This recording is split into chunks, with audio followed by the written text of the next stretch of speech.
Bismillahirrahmanirrahim. Assalamualaikum warahmatullahi wabarakatuh. Alhamdulillahirrabbilalamin. Wassalatu wassalamu ala asrofil anbiya'i wal mursalin wa ala alihi wa sahbihi rasulillahi ajma'in. Ya hayyu ya qayyum birahmatika astaghits wa aslih li sya'ni kullah wa la takilni ila nafsi tarfata ainin abada.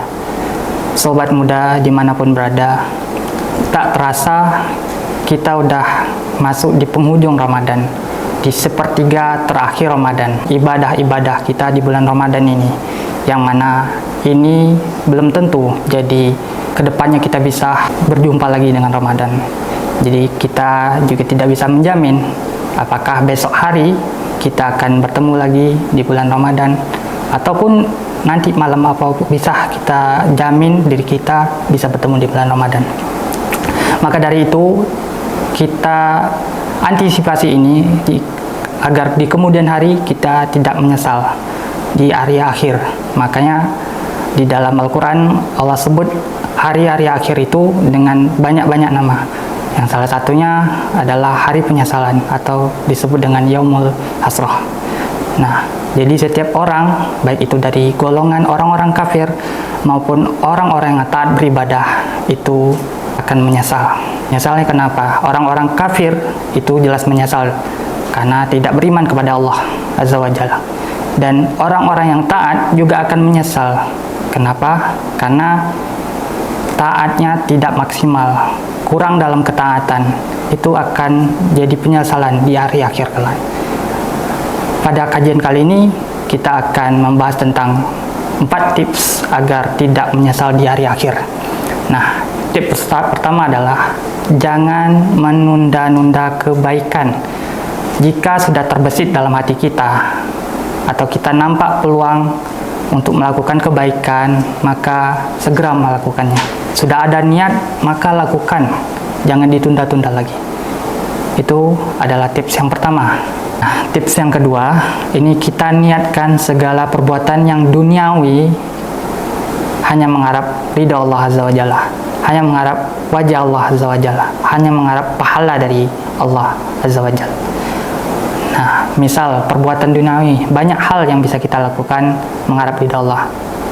Misal seorang suami atau kepala rumah tangga mencari nafkah, ini mengharap balasan hanya semata mengharap ridha Allah. Kenapa? Kalau kita mengharap pujian atau validasi manusia, kita akan kecewa. Jadi apa yang kita lakukan ini kita minta pahala dari Allah. Kita mengharap pahala dari Allah. Nah, tips yang ketiga ini usahakan jika ketemu dengan sanak family atau orang-orang terdekat sama kita, itu kita tinggalkan kesan yang baik. Jadi misal kita bertemu dengan teman lama, teman SMA, teman SMP, atau teman SD, atau teman-teman kuliah, atau teman kerja, ini usahakan kita kasih kesan yang baik. Misal kita di rumah makan, kita traktir mereka, atau kita kasih nasihat ke mereka.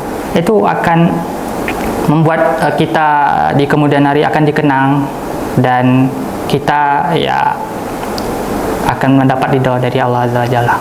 Nah, tips yang terakhir ini adalah selalu bertawakal kepada Allah Azza wa Jalla. Di setiap momentum, di setiap kegiatan kita bertawakal. Karena kita ini adalah makhluk lemah yang diciptakan Allah. Kita tidak bisa melakukan semua hal itu tanpa bantuan dari Allah Azza wa Jalla. Maka dari itu, kita senantiasa hendaknya bertawakal kepada Allah Azza wa Jalla. Mungkin itu 4 tips yang bisa saya bagikan agar tidak menyesal di kemudian hari. Di hari akhir itu ada namanya Yaumul Hasrah, hari penyesalan. Maka di akhir-akhir penghujung, di sepertiga akhir Ramadan, kita maksimalkan amal ibadah kita. Perbanyak sholat malam, perbanyak tilawah Quran, dan ya perbanyak amal-amal soleh, bersedekah, berinfak, dan berzakat, jangan lupa. Oke, cukup sekian materi yang dapat saya sampaikan pada pertemuan kali ini. Bila taufiq wal hidayah. Assalamualaikum warahmatullahi wabarakatuh.